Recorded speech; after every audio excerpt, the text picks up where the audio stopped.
यदि कोई कार्बनिक यौगिक प्रकाशिक सक्रिय है तो उसको अधिकार है, उसको हक है ऑप्टिकल आइसोमेरिज्म दिखाने का। ऑप्टिकल आइसोमेरिज्म बोले तो प्रकाशिक समावयवता। और ये क्या चीज़ है प्रकाशिक समावयवता, उसकी चर्चा करेंगे। ये एक ऐसा पार्ट जो कॉमन है इनऑर्गेनिक एंड ऑर्गेनिक में और बहुत ही इंटरेस्टिंग पार्ट है। तो चलिए चर्चा करते हैं। मैं नवीन जोशी कोऑर्डिनेशन केमिस्ट्री कंटिन्यू करता हूँ और आज अपना चर्चा के विषय है, आज अपना जो टॉपिक है जिसके बारे में अपन डिस्कस करेंगे दैट इज़ ऑप्टिकल आइसोमेरिज्म। क्या चीज़ है, क्या बोला है ऑप्टिकल आइसोमेरिज्म, आइए कंटिन्यू करते हैं। तो हेडिंग डालता हूँ मैं ऑप्टिकल आइसोमेरिज्म। ये लाइट चेकिंग के लिए था, आप सबको पता है एज यूजुअल। तो कंटिन्यू करते हैं ऑप्टिकल आइसोमेरिज्म।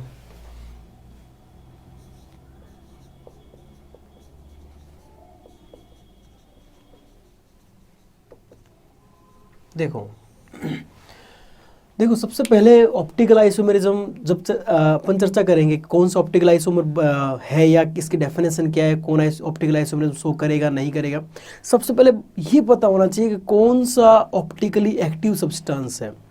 वो सारे सब्सटेंस, वो सारे कॉम्प्लेक्स कंपाउंड जो ऑप्टिकली एक्टिव हैं तो वो ऑप्टिकल आइसोमेरिज्म शो करेंगे, बताएंगे। तो पहले ही चेक करना ज़रूरी है, ये समझना ज़रूरी है कि ऑप्टिकल एक्टिव क्या होता है। तो सुनना, सिंपल सा लॉजिक है। कुछ केमिकल कंपाउंड ऐसे होते हैं जो प्लेन पोलराइज लाइट को, जिसको हिंदी बोलते हैं ध्रुवित समतल प्रकाश को, एक ही दिशा में जो एक अलाइंड जो प्लेन पोलराइज लाइट है उसको एक रोटेट कर दे पर्टिकुलर एंगल पे। सिंपल से मैं थोड़ा सा आइडिया देता हूँ जो फिजिक्स में बताया जाएगा तुम्हें। जैसे डिफरेंट जो लाइट्स थी उनको एक ही प्लेन में कर दिया, सब इसी प्लेन में है। मतलब इसको यहाँ से देखो तो इस तरह से दिखेगा और यहाँ से देखूंगा, मतलब वो जब मैं यहाँ से देखूंगा इस पॉइंट से तो ये वेव दिख रही है, लेकिन जब इस पॉइंट से देखूंगा, इसको यहाँ से देखूंगा, मेरी आंख यहाँ से यहाँ रख दी तो ये मुझे कैसे दिखेगी, कुछ इस तरह से ये वेव। सही है, वेव एक लाइन में दिखेगी छोटी सी। और ये जो एक्सिस है, ये वो एक्सिस जिसपे वो वेव चल रही है इस साइड, मैं इसको यहाँ से देख रहा हूँ तो मेरे को वेव कैसी दिखेगी, कुछ इस तरह से एक लाइन दिखेगी।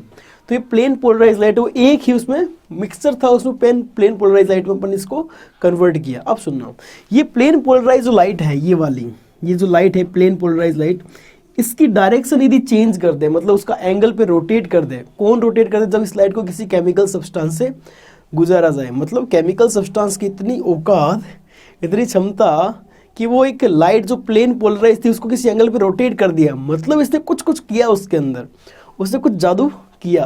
तो जो जादू किया जिससे उसको रोटेट कर दिया, तो इसका मतलब ये एक्टिव सब्सटेंस है, कुछ तो एक्टिविटी इसने की है।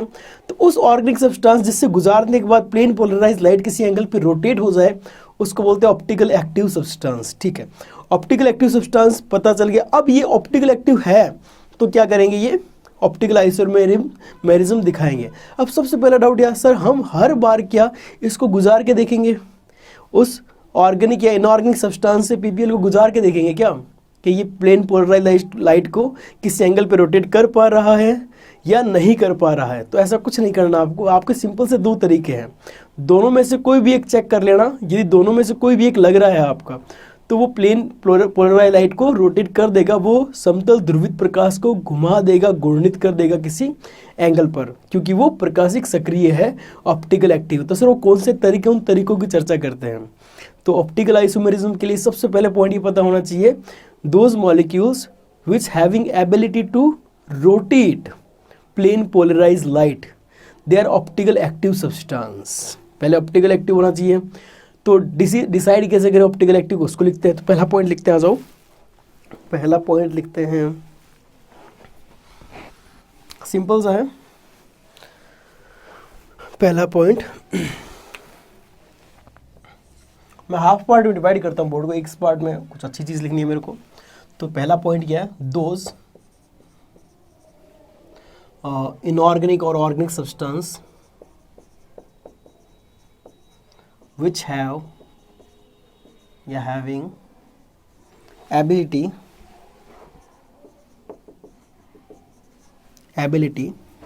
to rotate plane polarized light, they are known as optical active substance.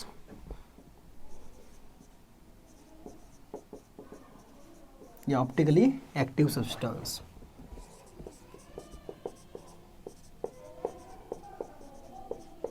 ये समझ में आ गया ऑप्टिकल एक्टिव सब्सटेंस क्या होते हैं। दूसरा क्या पॉइंट है, कैसे पता चलेगा कि ऑप्टिकल एक्टिव है या नहीं, है ना। जजमेंट बोल दो, डिसीजन बोल दो, डिसाइडिंग बोल दो, या नोइंग बोल दो, मेथड बोल दो। मेथड्स टू नो,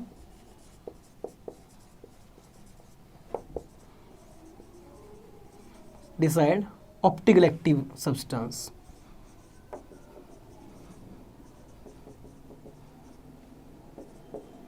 कैसे पता करते हैं ऑप्टिकल एक्टिव है नहीं? इसका पहला तरीका है, इस सब्सटेंस की मिरर इमेज बनाओ। जो भी सब्सटेंस है उसकी स्ट्रक्चर बनाओ, उस स्ट्रक्चर की क्या बनाओ, मिरर इमेज बनाओ। यदि मिरर इमेज सुपर इम्पोजिबल है, यदि मिरर इमेज सुपर इम्पोजिबल है तो वो ऑप्टिकल एक्टिव है। और मिरर इमेज सुपर इम्पोजिबल उसको उठाओ, उस मिरर पे रखो। यदि एज इट इज आ रही है, एकदम एज इट जैसी आ रही है, मतलब वो पहली इमेज दूसरी इमेज के पीछे छिप रही है, एज इट इज एक जैसी इमेज है, तो इसका मतलब मिरर इमेज सुपर इम्पोजिबल है। और मिरर इमेज यदि सुपर इम्पोजिबल है तो ऑप्टिकल एक्टिव नहीं है। एक हाँ में हाँ ना, तेरी हाँ में ना है, आगे बात समझ में, और तेरी ना में हाँ है, मतलब एक हाँ तो दूसरा ना। कैसे? यदि सुपर इम्पोजिबल है तो ऑप्टिकल इनएक्टिव है, ना है ऑप्टिकल एक्टिव के लिए ना है। तो क्या बोलूंगा, पहला mirror image should be non superimposable या should not be superimposable, एक ही बात है, should not be super imposable. ठीक है। दूसरा तरीका क्या है, देखना सुनना, हो सकता है ये रिफ्लेक्स ना आए पर आपको दिख जाएगा। ठीक है। दूसरा तरीका क्या है, सुनना, सिंपल सा, ये भी आपको प्लेन ऑफ सिमेट्री डिसाइड करना है। प्लेन ऑफ सिमेट्री होता क्या है, POS, हालांकि ऑर्गेनिक में सीखा है, नहीं सीखा है तो मैं बता देता हूँ। प्लेन ऑफ सिमेट्री का मतलब होता है कि किसी भी मॉलिक्यूल को दो इक्वल सेक्शन में कट किया जाए, दो बराबर हिस्सों में कट किया जाए, वो यदि बराबर हिस्से जो कटे हैं वो सेम है, एज इट इज है, डिट्टो एक दूसरे के, इसका मतलब उसको प्लेन ऑफ सिमेट्री है। और अदरवाइज इसमें प्लेन ऑफ सिमेट्री नहीं है। इसमें ध्यान रखने वाली बात ये है, आप अपने हिसाब से कोई भी प्लेन चूज करो, लेकिन उस प्लेन में, जिस प्लेन को आपने चूज किया है, चयनित किया है, उसके अंदर जो एटम्स आ रहे हैं उन एटम्स को आप कंसीडर नहीं करोगे, उन एटम्स में आप सिमेट्री नहीं सोचोगे, बस जो कटे हुए हिस्से हैं, जो बच गए हैं, उनके अकॉर्डिंग सोचोगे। आगे बात समझ में, ताकि बच्चा कंफ्यूज, सर वो प्लेन में उसका क्या करें, नहीं सोचना उसके बारे में। ठीक है, कि वो इक्वल कटे हैं, ऑब्वियस सी बात है। तो जो दूसरे बच गए हैं उनके बारे में देखो, यदि इक्वल हिस्सा कट रहा है इसका मतलब वो सिमेट्री रखता है। ठीक है, और सिमेट्री रखता है तो ऑप्टिकल एक्टिव नहीं है, हाँ में ना है और ना में हाँ है। ठीक है, तो मैं क्या बोलूँगा, एब्सेंस ऑफ, मतलब नहीं होनी चाहिए, एब्सेंट होनी चाहिए, absence of plane of symmetry.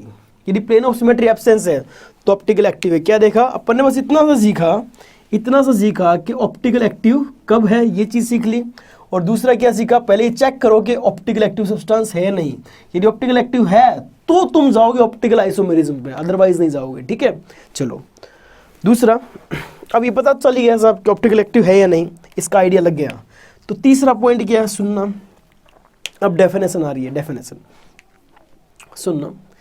Way substance, way optical active substance या वे कॉम्प्लेक्स कंपाउंड जिनकी PPL को रोटेट करने की डिफरेंट एबिलिटीज है, डिफरेंट एबिलिटीज है, वो आपस में क्या कहलाते हैं, ऑप्टिकल आइसोमर। इसका मतलब क्या हो समझना, एक मैंने कंपाउंड दिया कोई भी, ठीक है, कोई भी XYZ कंपाउंड दिया, इसका उसी मॉलिक्यूल का फर्स्ट आइसोमर जो है वो प्लेन पोलराइज लाइट को, PPL को, ध्रुवीय समतल प्रकाश को लेफ्ट हैंड साइड में घुमाता है, लेफ्ट हैंड साइड में, जबकि दूसरा वही उसका सेम मॉलिक्यूलर फॉर्मूला रखने वाला एज इट इज, लेकिन उसका जो दूसरा फॉर्म है वो दूसरी डायरेक्शन में घुमा देता है। मतलब एक ही मॉलिक्यूल, एक ही कंपाउंड, एक ही मॉलिक्यूलर फॉर्मूला रखने वाला कॉम्प्लेक्स कंपाउंड, एक ही समान ही अणुसूत्र रखने वाला संकुल यौगिक यदि अलग अलग क्षमताएं रखता है घूर्णित करने के, एक अलग दिशा में घुमाता है, दूसरा अलग दिशा में घुमाता है, किसको, प्लेन पोलराइज लाइट को,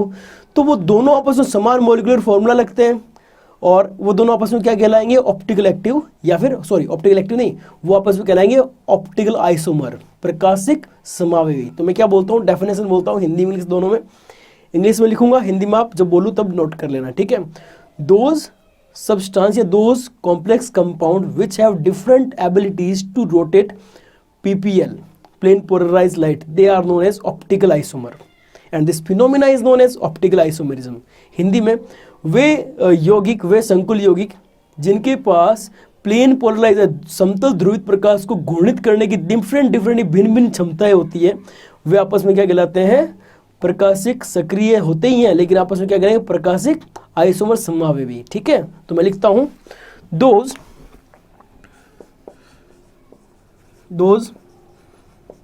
molecules or complex which having same molecular formula but different abilities to rotate plane polarized light, they are known as optical isomer and this phenomena is known as optical isomerism. अगला point, जब भी optical isomerism आएगी तो दो possibility थी इसको rotate करने की, तो बोलते हैं इसमें दो फॉर्म्स बनती है। दो फॉर्म बोलते हैं, एक जो रोटेट राइट हैंड डायरेक्शन में करेगा, एक लेफ्ट हैंड डायरेक्शन में करेगा। जो राइट हैंड साइड में करता है उसको डी फॉर्म या डेस्ट्रो फॉर्म बोलते हैं, और जो लेफ्ट हैंड साइड में करता है उसको लीवो या एल फॉर्म बोलते हैं, ठीक है। There are two forms of these optical active substance, there are two different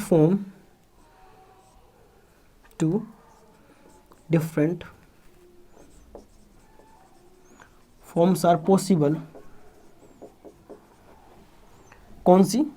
there are two different forms are possible of optical isomer. पूरा ही लिख देते हैं यार, आइसोमर्स।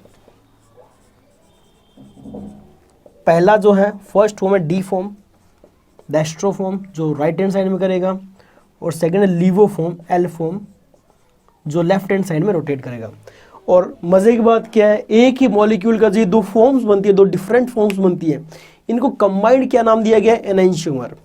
इन पेयर को, कंबाइंड पेयर को क्या बोलते हैं, एनेंशियोमर बोलते हैं, ठीक है।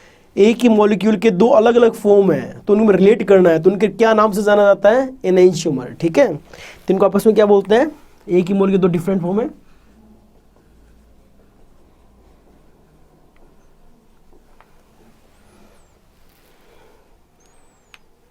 एनेंशियोमर, ठीक है। अब नेक्स्ट बात करते हैं कि एनेंशियोमर हो गए। चलो नेक्स्ट काम की चर्चा क्या है कि ये किस मॉलिक्यूल में किस तरह से पाई जाती है, ठीक है। तो मैं बोलता हूँ optical isomerism different molecules, last fifth point है।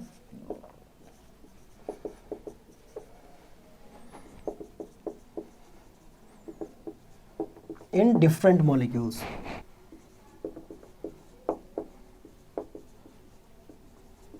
Optical isomerism in different molecules. तो देखना किस तरह से मैं चर्चा करता हूं, जो कॉम्प्लेक्स है। आपको पता है दो तरह के कॉम्प्लेक्स अपन पढ़ेंगे, जिसमें दो तरह के कॉम्प्लेक्स अपन CN6 में पढ़ेंगे और CN4 में पढ़ेंगे। यहां पर थोड़ा स्पेस रखने के लिए, थोड़ा जगह सही रखने के लिए लाइन खींच देता हूं। CN4 के लिए सीखना, CN6 के लिए सीखना है। CN6 में दो तरह के हाइब्रिडाइजेशन मिलते हैं, एक sp3d2 और दूसरा d2sp3। CN4 में भी दो तरह के हाइब्रिडाइजेशन देखने को मिलते हैं, एक ओनली sp3 और एक dsp2। अपने कोर्स में दो ही है। इन दोनों में सेम ज्योमेट्री बनती है, ज्योमेट्री सेम बनती है, ऑक्टाहेड्रल, सेम ज्योमेट्री। कौन सी? ऑक्टाहेड्रल, ठीक है। इसमें बनती है टेट्राहेड्रल और इसमें बनती है स्क्वायर प्लेनर। थोड़ा साफ लिखता हूँ यार, राइटिंग खराब है अपनी।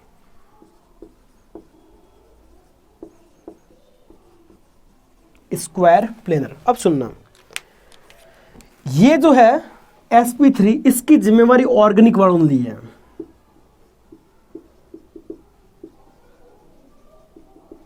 इसकी जिम्मेवारी किसने ली? ऑर्गेनिक केमिस्ट्री वालों ने। हम पढ़ाएंगे इसको, ठीक है। इसमें नॉट पॉसिबल, नो पॉसिबिलिटी।